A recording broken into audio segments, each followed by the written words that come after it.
अस्सलाम वालेकुम। मैंने कहा लगे हाथों एक और बात भी आपसे कर लूँ। आजकल मोबाइल पे पता है क्या होता है, बहुत से लोग कॉल्स कर रहे होते हैं, बेशुमार चीज़ें, बेशुमार फ्रॉड्स जो है वो तो चल रहे हैं, ये तो आप सब लोग जानते हैं। मोबाइल के थ्रू होता है, एसएमएस के थ्रू होता है, लिंक्स पे क्लिक करवा के होता है, ये सारी चीज़ें चल रही हैं। और मेरे साथ बहुत दिनों से यही हो रहा है, कॉल आती है मैं कॉल तो रिसीव नहीं करती हूँ, फालतू कॉल्स तो मैं बिल्कुल रिसीव नहीं करती हूँ, वही कॉल रिसीव करती हूँ जिस नंबर का मुझे पता होता है कि कॉल करने वाला कौन है। अंदाज़ा होता है, ऐसे ऐसे नंबर से कॉल आती है जिनको मैं बिल्कुल नहीं जानती हूँ। तो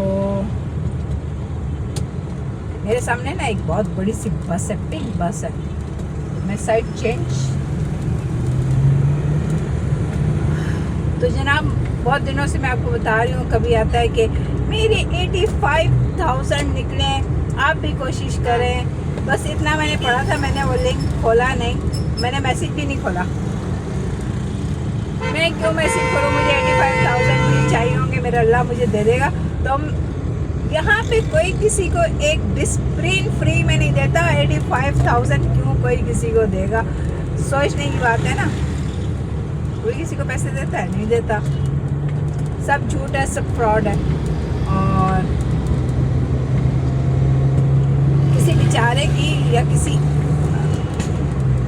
क्या कहूँ बेशरम इंसान की जो है ना शामत आई हुई थी, उसने मुझे कॉल की। उसी वक्त मैं एक इदारे में से निकल के आई थी और वहाँ पे मैं अपना नंबर दे के आई थी।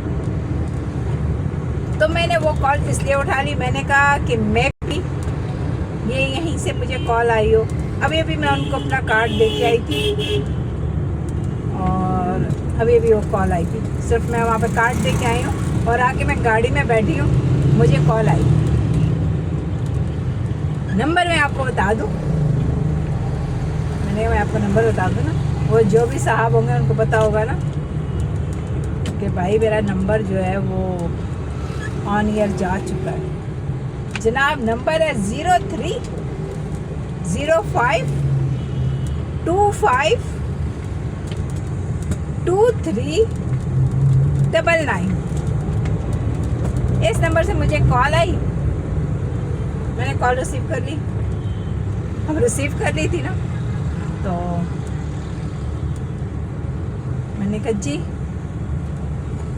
वहाँ से मुझे जो आवाज़ आई, बस वो कुछ ऐसा लहजा था कि अच्छी उर्दू या किसी कॉल सेंटर या कोई पढ़ा लिखा शख्स नहीं था।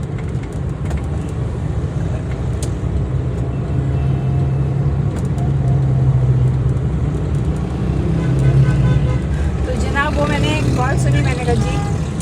मुझे उसने कहा बाजी आपके ना TCS से डॉक्यूमेंट आए। मैंने कहा अच्छा मेरे डॉक्यूमेंट आए? तो कहता है जी। मैंने कहा आप घर पर डिलीवर कर दो। तो उसने मुझे कहा नहीं, आप वो ट्रैकिंग नंबर मुझे बता दें, ट्रैकिंग ID बता दें। तो सोचने की बात ये है कि जो पार्सल भेजता है ट्रैकिंग ID तो उसके पास होती है ना, जब तक कि वो मुझे ना भेजे तो मुझे क्या पता।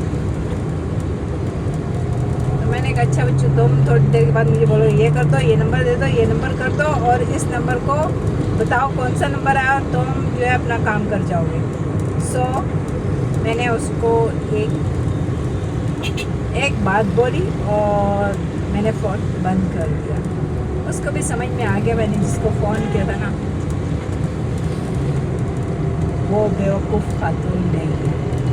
मैंने उसको मैंने जो कहा था वो सारी ज़िंदगी याद रखेगा कि किसी औरत ने मुझे क्या कहा था। सिर्फ आपको ये कह रही हूँ कि प्लीज़ कहीं आपका इनाम निकला है, आप ये कर लें, आप इनाम की लालच में, किसी और लालच में, किसी भी अननोन लिंक पे कभी भी क्लिक मत कीजिएगा।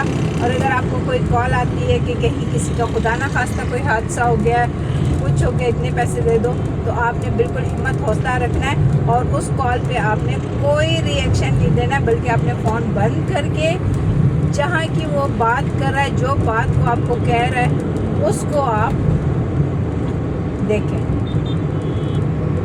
ठीक है। उसको फिर आप चेक करें।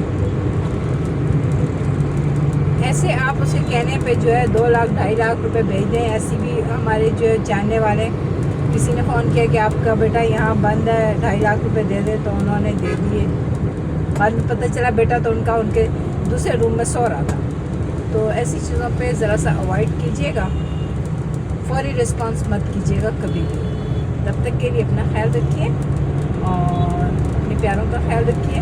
तब तक के लिए अल्लाह हाफिज़।